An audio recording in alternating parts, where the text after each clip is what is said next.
Au cœur de la société. Au cœur de la société est une émission préparée en synergie par les radios Inzamba, Agatekakawe, Radio RPA, Ijuya Wanyagihugu, ainsi que la radio-télévision Renaissance. Ils ont eu moins de 35% en français. La moyenne nationale en mathématiques n'a pas atteint 55%. Les enseignants des 3 premiers cycles de l'école fondamentale expliquent que le test de niveau portait sur des matières oubliées depuis longtemps. Dans le mini-magazine Au cœur de la société, nous avons également invité un enseignant qui suit de très près le système éducatif burundais. Mon nom, c'est Emile Nibasumba.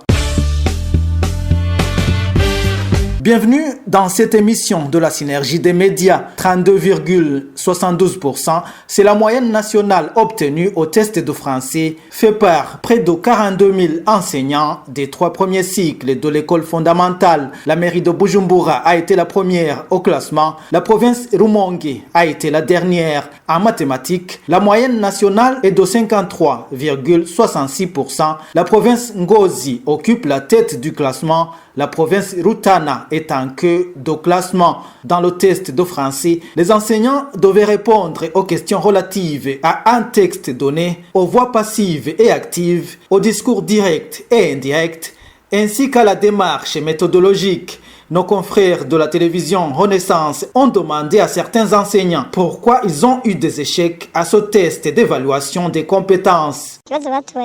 On ne s'attendait pas à un test de niveau comme celui qu'on nous a donné. On nous a interrogés sur la matière vue en 6e primaire et en 9e moderne. En mathématiques, c'était ce qu'on a étudié en 9e moderne. Le français, nous ne savons même pas où ils ont tiré les questions. On croyait qu'on sera interrogé sur la matière qu'on enseigne ou sur la méthodologie apprise. Mais ça n'a pas été le cas. Le test était compliqué et ne portait pas sur la matière qu'on avait vue. On ignore leur objectif. En fait, c'était une façon de nous faire échouer. On n'a pas échoué par manque d'intelligence. Nous ne savons pas pourquoi ils ont cherché ce prétexte et ce qu'ils vont en faire. Vous savez que même notre salaire est minable. Par exemple, moi, il y a 20 ans que j'enseigne en 2e année primaire, je ne me souvenais pas des leçons apprises en 9e et en 6e. Nous avons eu de mauvais résultats au test de niveau dans les cours de français et de calcul par manque de livres. En plus de cela, il y avait même des questions sur la matière non vue pendant la passation de l'examen. Au micro de nos confrères de la radio Inzamba, l'enseignante Eulalie Nibizi explique que ces enseignants n'ont pas eu un même parcours de formation. Le problème qui se pose souvent, c'est que ces enseignants ont été soumis à un examen commun alors qu'ils n'ont pas étudié dans le même contexte.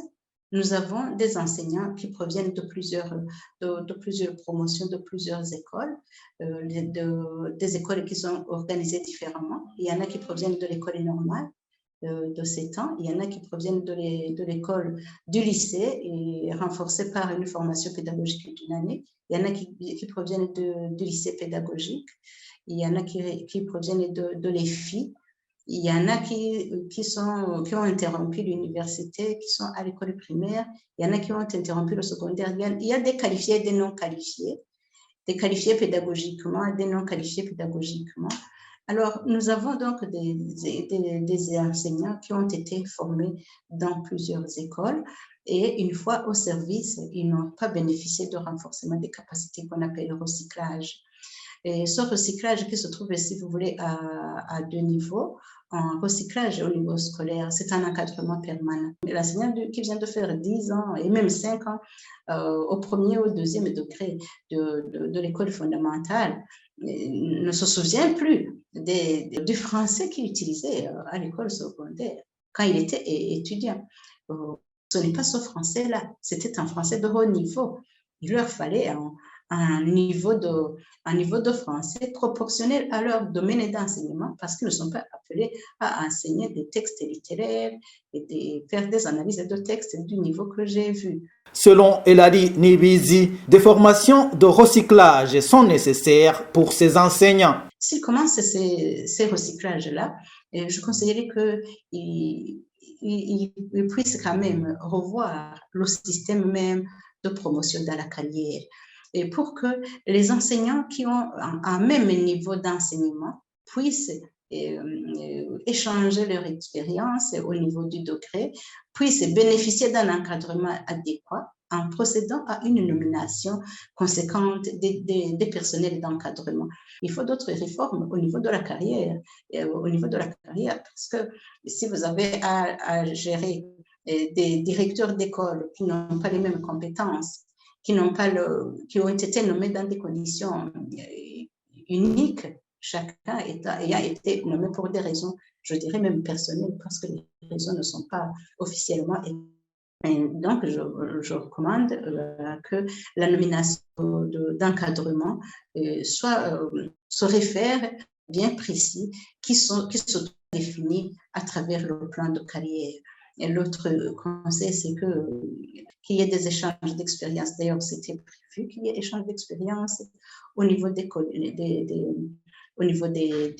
Et actuellement, il y a ces examens qui sont soumis à un certain référentiel de compétences pour l'enseignement à tous les niveaux, qui est un référentiel de compétences. Et quand un professeur ne parvient pas à satisfaire à ses compétences, qu'il cherche comment le réencadrer, qu'il cherche à former les enseignants, à les encadrer et à définir un certain référentiel de compétences pour que la diversification des niveaux de formation, la